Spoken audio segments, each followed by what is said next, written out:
Hey, chronic pain hacker here. I have not made a video in a long time, and today I'm probably my worst looking in a long time with my fever blister, which is also a stress blister.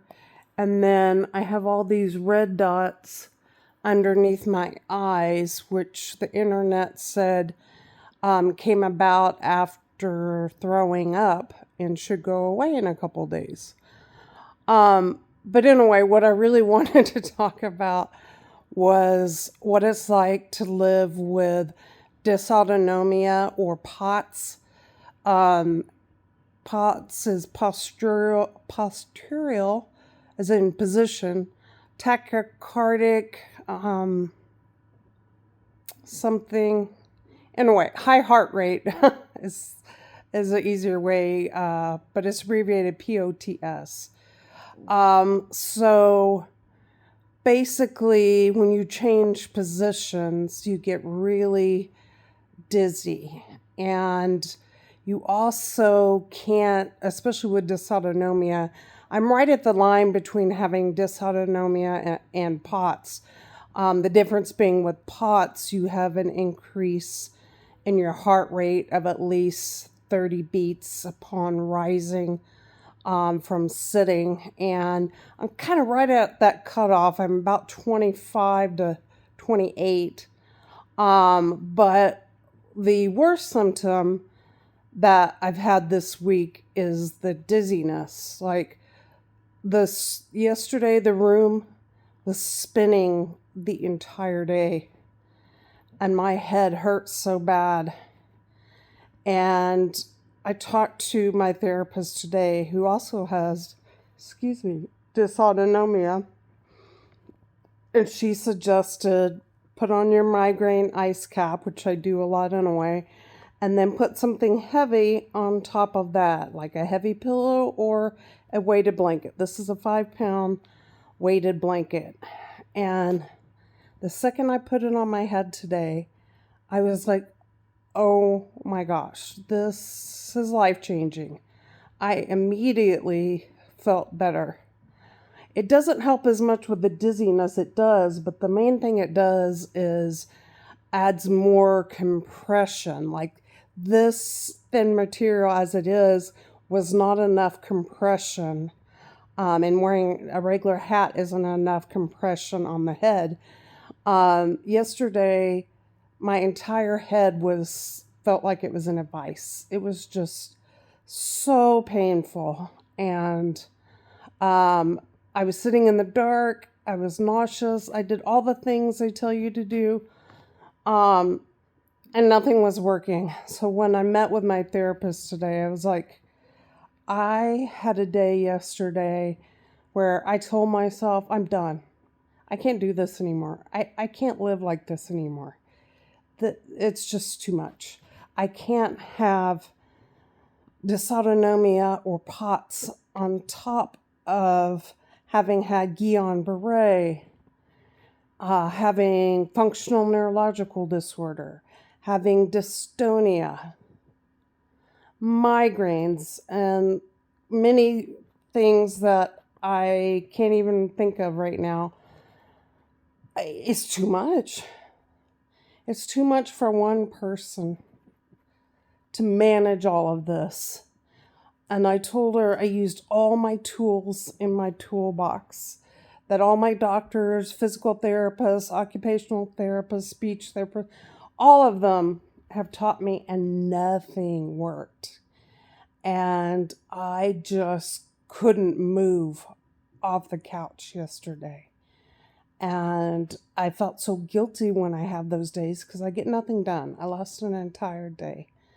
And my therapist says, relaxing and resting, you don't ever need to feel guilty for that.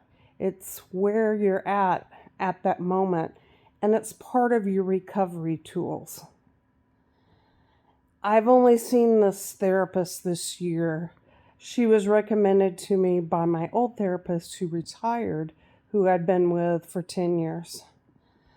And a gift from God, the new therapist has been She has had 4 strokes and battles with dysautonomia, ADHD, and a number of other things that she became my therapist. She gets it.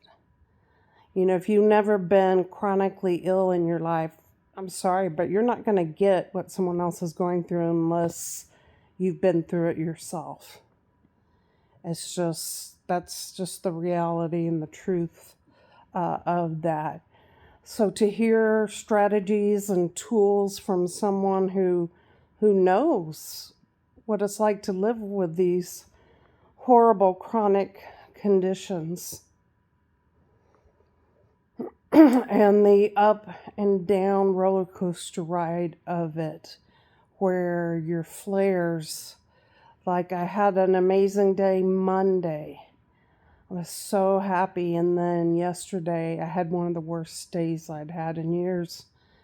And just the extremes of those days, it's even worse than if you had bad days every day. And I know that sounds crazy to say that, but just the hope and expectations I built from yesterday, I was trying to carry them into today.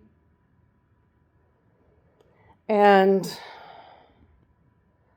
yeah, that's not how reality works. And when you're dealing with a lot of mental health issues, like I am with anxiety, severe anxiety, and depression,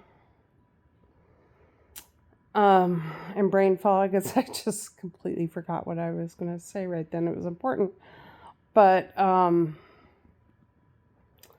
have a lot of black and white thinking, meaning I have high highs and low lows.